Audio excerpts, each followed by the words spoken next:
Agora, o Jornal da Rede Alesp vai entrevistar Ronaldo Pilatti, ele é presidente da Sociedade Brasileira de Psicologia.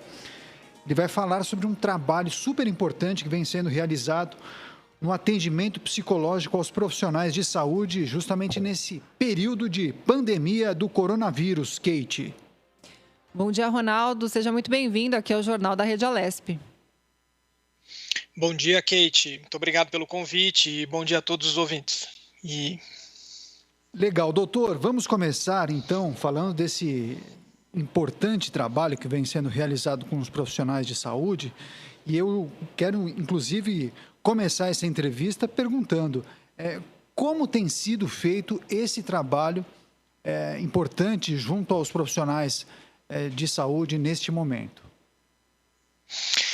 Veja, existem muitas ações que a gente precisa empreender nesse momento, né? Os profissionais de saúde são efetivamente a linha de frente do combate à pandemia, são aqueles que estão sujeitos aos maiores riscos de contaminação, ao maior nível de estresse em relação ao trabalho que eles estão desenvolvendo. Então, ter uma atenção do ponto de vista de suporte psicológico para minimização do estresse, das consequências do estresse ou da exaustão provocada por esse trabalho é fundamental. Tá?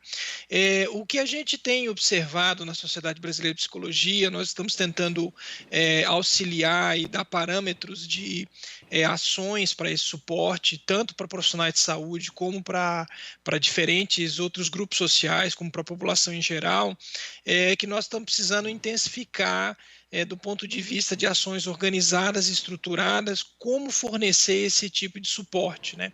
Então, a gente tem visto várias iniciativas, sobretudo pela cobertura dos meios de comunicação, de que estão sendo desenvolvidas algumas ações que parecem de caráter um pouco mais localizado. Mas a gente defende na sociedade brasileira a necessidade de a gente ter uma ação um pouco mais integrada nesse sentido, bem como com o desenvolvimento de protocolos de atendimento de primeiros atendimentos de urgência no ponto de vista de suporte psicológico, que eu acho que é algo que a gente ainda precisa caminhar bastante no âmbito do atendimento desse grupo específico, sem dúvida. Ronaldo, é a Kate que está falando, tudo bem? Tudo bom, Kate? Ronaldo, a gente está falando especificamente aqui dos profissionais da saúde, né, que estão aí na linha de frente nessa pandemia, né, do novo coronavírus. Quer dizer, existe essa preocupação, né, com esses profissionais. Além dos profissionais da saúde, a gente sabe que a imprensa também está bastante ativa, os profissionais da segurança pública também. Quer dizer, que dicas a gente poderia dar, né, neste momento, dicas práticas aí para que as pessoas consigam então se adaptar neste momento aí de pandemia? Veja, do ponto de vista dessas categorias mencionadas que estão na linha de frente, os profissionais de saúde, os jornalistas e profissionais de imprensa de maneira geral, que estão também trabalhando de maneira intensa nesse momento, os profissionais de segurança pública, algumas outras categorias de serviço básico também, que também estão em processo de atendimento, né? A gente precisa, antes de tudo, dar informações de que é uma situação atípica que a gente está vivendo, e uma situação que naturalmente vai gerar mais ansiedade, mais medo em todo mundo. Então, acho que o primeiro aspecto é entender que você não está, profissional nessa categoria, não está necessariamente sozinho nesse conjunto de sentimentos, né? Há muito compartilhamento desse mesmo tipo de percepção com todos os outros, ainda que talvez muitos pensem que eles que não estão conseguindo mobilizar recursos para enfrentar uma situação como essa. Não, é uma situação para todo mundo que está nessa linha de frente. Então, acho que o reconhecimento é o primeiro aspecto, o primeiro elemento. A informação e a busca de informação de qualidade, de fonte confiável, é um outro aspecto muito importante, sobre como agir, como se autoproteger, toda a recomendação de higienização frequente de mãos, no caso de locais que não tem necessariamente, ou de categorias que não tem um protocolo para isso, né? É uma realidade diferente com os profissionais de saúde, porque há um conjunto de protocolos de autoproteção que eles precisam seguir. E me parece que uma das coisas que seria também interessante para os outros profissionais que estão na linha de frente é também a criação de protocolos. Eu não sei como é que isso está do ponto de vista da segurança pública, que foi outra categoria que foi indicada, mas julgo que esse tipo de pensamento protocolizado, né, de orientação dos profissionais, de como conduzir, se as instituições assim o fizessem, seria também uma alternativa muito importante para dar mais tranquilidade de trabalho para esses profissionais. Isso também vale para as outras categorias. Por exemplo, os profissionais que estão trabalhando de maneira contínua no atendimento de serviço básico, no transporte de gêneros alimentícios para toda a população. Todas essas categorias, elas poderiam se beneficiar se as instituições que estão por trás também pensassem em orientações protocolizadas de como trabalhar para evitar a autocontaminação, seja por higienização, seja por uso de algum tipo de equipamento de proteção, como máscaras, por exemplo, que tipo de máscaras utilizar, quando utilizar, a orientação desse tipo de uso. Isso é um tipo de iniciativa importante para minimizar um pouco os efeitos de ansiedade, de insegurança no trabalho. No caso das categorias profissionais que já tem os protocolos, é claro que a organização e a mobilização desses profissionais para tentar garantir junto às gestões institucionais a presença dos equipamentos de proteção é uma ação também importante. Então, a troca de informações entre os profissionais, por exemplo, profissionais de saúde, sobre a realidade que a gente tem de presença de equipamentos de proteção também pode ser um outro elemento que possa minimizar um pouco essa situação de maior ansiedade e maior apreensão que naturalmente os profissionais vão ter nesse momento. Então, acho que esse é um aspecto importante. Agora, a gente nunca pode esquecer que autocuidado e autoproteção, ela tem um limite, porque a depender do ponto de nível de estresse que estão esses profissionais, uma ajuda profissionalizada vai ser fundamental para garantir a saúde mental em médio e longo prazo. Então, é muito importante que a gente caminhe de forma rápida no âmbito, por exemplo, das secretarias de saúde estaduais. Aí em São Paulo, sem dúvida, pode-se contribuir muito nisso. Não tenho uma informação mais precisa de como anda isso aí, mas a Sociedade Brasileira de Psicologia, que inclusive é sediada no estado de São Paulo, está disponível para ajudar tecnicamente no que for necessário, para o desenvolvimento de ações mais centralizadas e protocolizadas também de atendimento de emergência, em primeiros atendimentos, no caso de acompanhamento e suporte à saúde mental dos profissionais de saúde. São 9h47. Estamos conversando com o Ronaldo Pilatti. Ele é presidente da Sociedade Brasileira de Psicologia. Estamos falando um pouco sobre o atendimento psicológico aos profissionais da saúde e também de outras áreas, especialmente segurança pública, profissionais de imprensa, em meio a essa pandemia do coronavírus. Agora, Ronaldo, justamente pensando nessa dificuldade na saúde mental dos profissionais de saúde que estão na linha de frente do combate à Covid-19, o Ministério da Saúde vai disponibilizar, a partir de maio, um canal para teleconsulta psicológica para esses trabalhadores. E eu queria perguntar para você, esse tipo de canal, você entende que pode colaborar, ajudar, inclusive, a melhorar o desempenho desses profissionais? Sem dúvida, o canal pode. Esse tipo de estratégia de teleatendimento, seja ele via telefone, ou seja ele via ferramentas de comunicação via internet, como essa que a gente está usando agora, em que a gente tem a possibilidade de ter vídeo, de nos visualizarmos, sem dúvida é um recurso muito útil e muito interessante. Mas veja, isso só vai ter funcionalidade se nós tivermos um protocolo de atendimento que seja baseado no tipo de necessidade, de possibilidade que esses recursos dão. Então, a gente tem que ter em mente também que as ações que a gente desenvolva nesse âmbito, elas precisam ser ações que sejam baseadas em evidências científicas de sua funcionalidade. E no caso de atendimento no âmbito de emergências, como é o caso da pandemia agora, não é qualquer tipo de escuta psicológica que vai ser funcional. Ela tem que ser baseada nos preceitos e princípios daquilo que a gente já tem evidência da literatura científica prévia de que ela funciona mais. E nesse nesse caso, os protocolos de atendimento e emergência, de orientação e emergência focada no aspecto específico, eles são fundamentais. E o serviço precisa priorizar ou ter em mente também uma dinâmica de identificação das demandas diferentes que vão chegar para ele, para se avaliar como que os processos de acompanhamento posterior de um primeiro contato ele possam ser feitos e se eles efetivamente vão ser necessários. Então, é necessário se ter um protocolo, porque se a gente não tiver um protocolo, sobretudo baseado em princípios e evidências prévias de funcionamento, o simples fato de se abrir um canal, mas se não proporcionar nesse canal um tipo de atendimento que ele priorize a situação específica, a gente pode também provocar dano.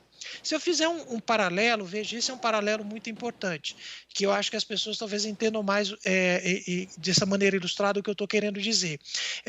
Apareceu agora, no meio da pandemia, uma série de supostas drogas que vão resolver o problema da doença, que vão livrar as pessoas ou curar ou melhorar o seu quadro. Talvez o caso mais famoso, mais típico, seja a cloroquina ou a hidroxicloroquina, que está sendo discutida em vários ambientes diferentes.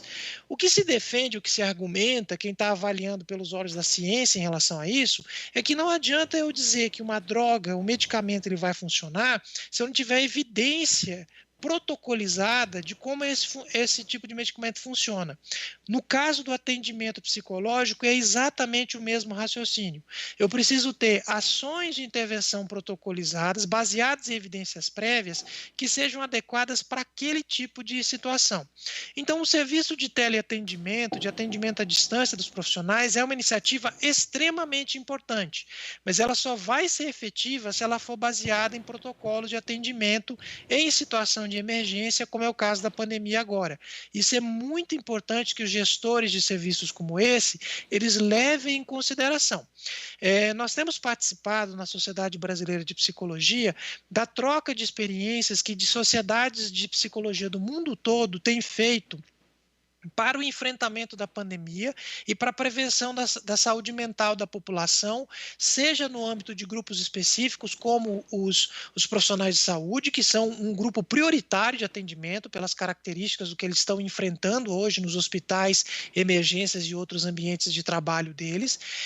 E essas experiências têm demonstrado que esse teleatendimento é um recurso extremamente importante, mas ele precisa ser baseado em protocolos que levem em consideração a situação e a maneira como o contato é feito, né? Com a duração e capacidade que o contato de teleatendimento ele possui.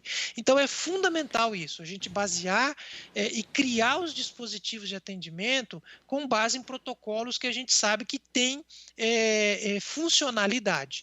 O simples fato de se abrir e ter alguém para escutar, ou uma eventual visão estreita do profissional que está fazendo esse atendimento, que ele acha que ele está fazendo um atendimento psicoterápico, por exemplo, à distância, isso não é suficiente. E, eventualmente, a depender de como ele for desenvolvido, ele pode produzir mais dano do que benefício. Então, isso tem que ser pensado. De novo, trazendo o paralelo da medicação. Uma medicação que a gente não conhece os efeitos colaterais, ela pode trazer mais dano do que benefício para os infectados pela Covid-19. O mesmo ocorre em atendimentos online de suporte psicológico que não forem pensados para esse tipo de meio, para esse tipo de situação e para o tipo de demanda que está sendo trazida para o sistema. Oi, Ronaldo, é a Kate de novo. Ronaldo, a gente sabe que aqui no Brasil, né, os índices de depressão, os índices de suicídio, inclusive, eles são altos, né? Quer dizer, a saúde mental já é uma grande preocupação aí no nosso país e agora, em tempos de pandemia, eu acredito que essa preocupação aumente muito mais, né? Devido aí às circunstâncias. Quais são os principais problemas, vamos dizer assim, ou as principais queixas que esses profissionais da saúde, né, que é o que a gente está falando aqui em questão, levam, então, aí para esses profissionais da saúde? Veja, no âmbito dos profissionais da saúde, o enfrentamento, o alto nível de tensão, de exigência, de aumento de carga de trabalho que você vai ter num ambiente como esse, de sobrecarga do sistema de atendimento, seja público ou privado, vão produzir muitas sensações e situações diferentes que são, a maior parte delas, em função do alto nível de estresse que esses funcionários, esses profissionais, eles estão sendo submetidos. Então, sensações de desamparo, de desesperança e, eventualmente, aumento de situações de ansiedade, de respostas de ansiedade, é uma situação altamente ansiogênica, bem como a intercorrência de depressão em função disso, eles vão ser queixas bastante frequentes, né? Todas elas estão muito associadas à ideia geral do esgotamento emocional, que digamos assim, o nome mais genérico que a gente observa na literatura sobre isso, dos profissionais que estão acometidos a esse tipo de situação de trabalho e de alto risco, lidando com uma situação de alto risco, inclusive com alto medo, isso é mais ansiogênico ainda, deles serem acometidos e serem infectados pela Covid-19. Então, há um pacote, digamos, de elementos que exige uma atenção muito centrada e muito controlada, né, dos profissionais que vão dar apoio à saúde mental nesse âmbito. Então, a ideia de se entender esse contexto é muito importante. Então, ouvir a escuta desses profissionais, ela é um passo muito importante para as estratégias de ações daí para frente. E o uso de meios para se lidar com essa situação de esgotamento emocional é muito importante, tanto no desenvolvimento e no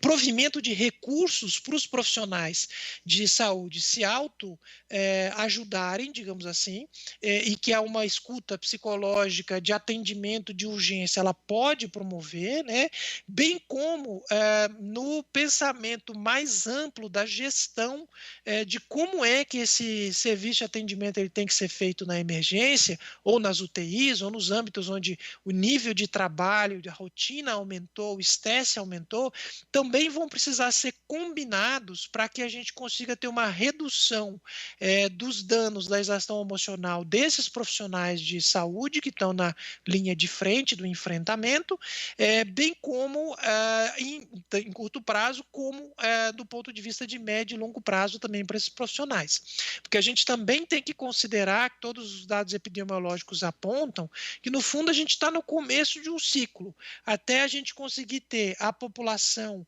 com um nível mais alto de imunização, seja porque ela foi contaminada e criou anticorpos para isso, como também a ação que a gente espera que aconteça no futuro breve da imunização por meio de vacina. Então, no fundo, a dinâmica da pandemia, a gente precisa ter consciência disso, ela está um primeiro nível, numa primeira onda. A gente tem uma grande possibilidade de, nos próximos 12 a 24 meses, observar novas ondas. E o processo de apoio de saúde mental para os profissionais de saúde tem que levar isso em consideração, porque esse grupo vai estar em todas as ondas que a gente observar da pandemia da Covid-19 na linha de frente de enfrentamento e sujeito às mesmas condições de alta probabilidade de exaustão emocional em função do trabalho que eles estão executando nessa linha de frente.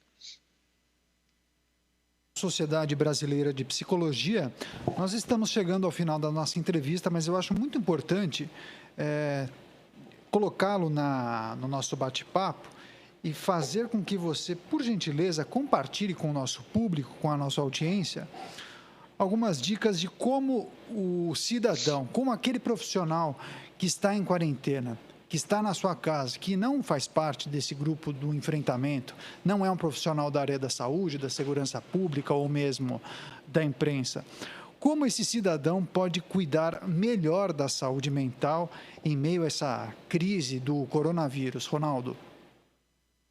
Perfeito. É um outro grupo que a gente se preocupa muito, né, e que talvez a gente não consiga uma caracterização tão específica em função da atividade profissional, é a população em geral que está submetida às regras necessárias nesse momento de enfrentamento da pandemia. Então, o isolamento social é uma situação que naturalmente vai aumentar o nível de ansiedade de todo mundo, né? Tanto do ponto de vista da incerteza do que vem pela frente, como do ponto de vista da própria mudança da rotina, de ter que se desenvolver uma rotina no ambiente doméstico, naqueles que têm a possibilidade de ter um ambiente estruturado, que a gente também tem que pensar nisso, porque há populações e grupos populacionais mais vulneráveis que têm menos recurso nas suas próprias casas para enfrentamento, às vezes nem acesso à água e sistema sanitário de maneira mais clara, mais evidente, o que também dificulta as ações de autoproteção deles. Mas um dos primeiros elementos que eu acho que a gente precisa ter em mente é reconhecer que todos estamos nessa situação, o aumento de ansiedade vale para todo mundo. E estratégias importantes para se tentar lidar com isso é a tentativa de criação de uma rotina estruturada, por mais que tenha, você mudou naturalmente isso, você está tendo que ficar mais tempo em casa, não está saindo para trabalhar, por exemplo, mas independentemente disso, é muito importante ter horário para fazer as coisas. Rotina estabelecida, com horário para se começar e para se terminar, por exemplo, atividades profissionais, é uma coisa muito importante. Tem que se estabelecer meios, no caso da atividade profissional, para você conseguir limitar os contatos que esses meios de informação muito rápido eles trazem para a gente. Então, aplicativos de mensagem que instantaneamente trazem demandas de trabalho, as pessoas precisam conseguir colocar um momento em que aquela atividade, do ponto de vista profissional, ela está encerrada, de maneira que ela se venha a ser novamente ativada no próximo ciclo de trabalho, no dia seguinte, em função da rotina estabelecida. E a tentativa, sim, claro, como a Organização Mundial de Saúde vem de maneira sistemática tentando demonstrar para a população que é muito importante manter uma alimentação saudável, manter atividade física de maneira regular e sistemática, são as considerações básicas do que é necessário para a gente ter o mínimo para conseguir passar por essa fase e lidar com as variações emocionais que a gente naturalmente tem nesse ambiente. É claro que situações de agravo que podem acontecer por condições diversas, pessoas com menos recursos para enfrentar essa situação de ansiedade, seja porque já tinham algum tipo de situação de distúrbio anterior até a pandemia, que podem ser agravadas agora, ou pessoas que começam a vivenciar distúrbios de ansiedade maior em função da situação de pandemia, precisam, nesses casos, sim, procurar auxílio e apoio de um profissional de saúde mental que possa lhe dar algum tipo de fornecimento, né? E um último aspecto que eu queria ressaltar é a busca de informação qualificada. Por exemplo, o site da Sociedade Brasileira de Psicologia, convido a quem tiver interesse, pode entrar lá, sbponline.org.br, a gente criou uma página especial com orientações, e algumas das orientações são para a população em geral, com elementos que sistematizam um pouco dessas dicas. Então, a busca de informações de qualidade é importante e nós estamos tentando criar um hub aí do ponto de vista da prevenção da saúde mental nesse aspecto específico. Legal, entrevista muito importante, informações valiosíssimas trazidas pelo Ronaldo Pilatti, presidente da Sociedade Brasileira de Psicologia. Ronaldo, muito obrigado por sua participação, pela gentileza em atender a nossa equipe. Um grande abraço a você. Muito obrigado, eu que agradeço o convite e estou à disposição que a gente precisa conversar amplamente com a população sobre elementos qualificados para a prevenção da saúde mental, que é uma epidemia que a gente também vai viver em virtude da pandemia da Covid-19. Muito obrigado, um grande abraço e até a próxima.